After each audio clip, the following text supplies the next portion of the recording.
not know whether obstruction of justice is a predicate act for purposes of the racketeering statutes.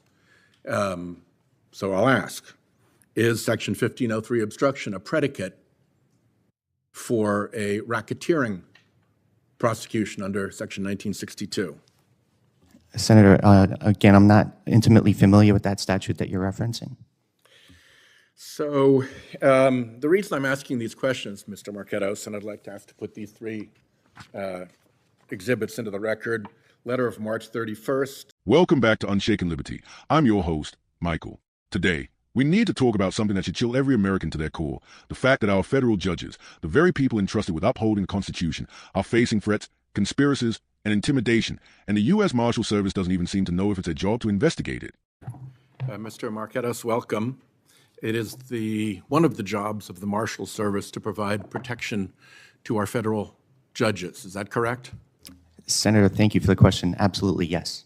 And it is a federal crime, for instance, under Section 115, to threaten a judge. Is it not a federal crime?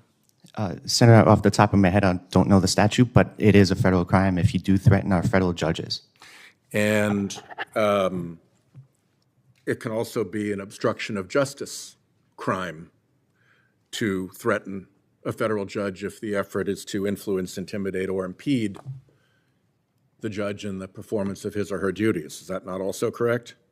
Senator, not knowing intimately the statute, I would concur that any violation or threats against our federal judiciary should be investigated to the fullest extent possible. Well, here, that's a perfect segue, because what we have is a threatening statute, and we have an obstruction statute that focus largely on the immediate issuer of the threat, the person who sent the threat.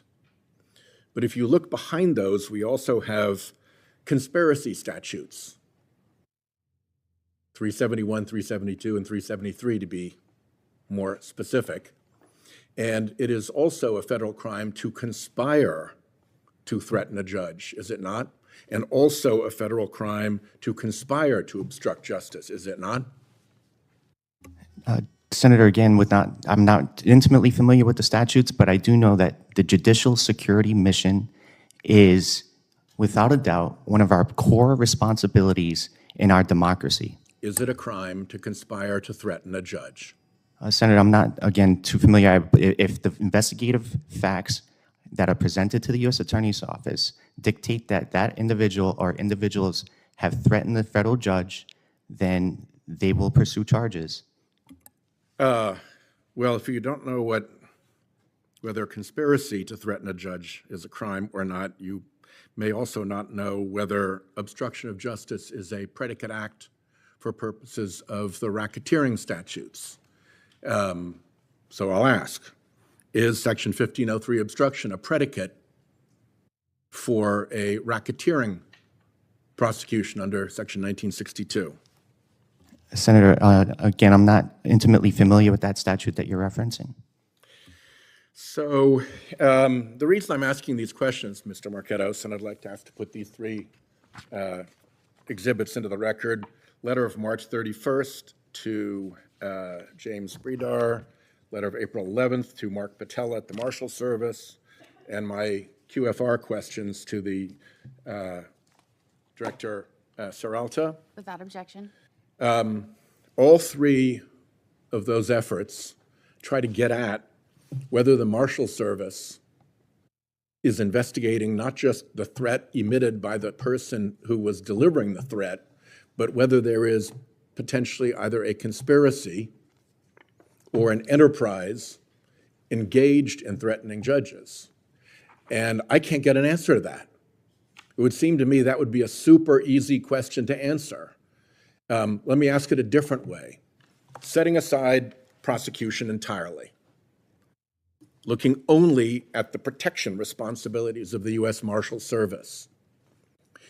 If the Marshals Service is unaware of a conspiracy to threaten judges or of an enterprise to obstruct justice, wouldn't that impede its ability to understand the threat environment and respond fully to the protection mission?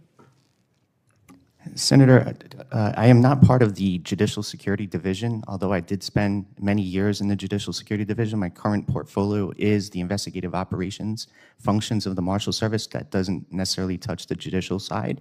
However, I can tell you that with our Threat Management Center and our accountability that our Director Serralta has implemented and mandated, that the judicial security mission will come first beyond anything else.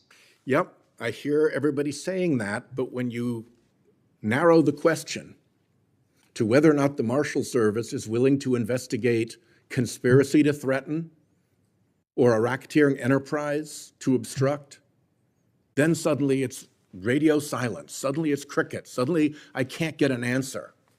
And it's my view that your responsibilities to the federal bench include fully understanding what the risk to judges is.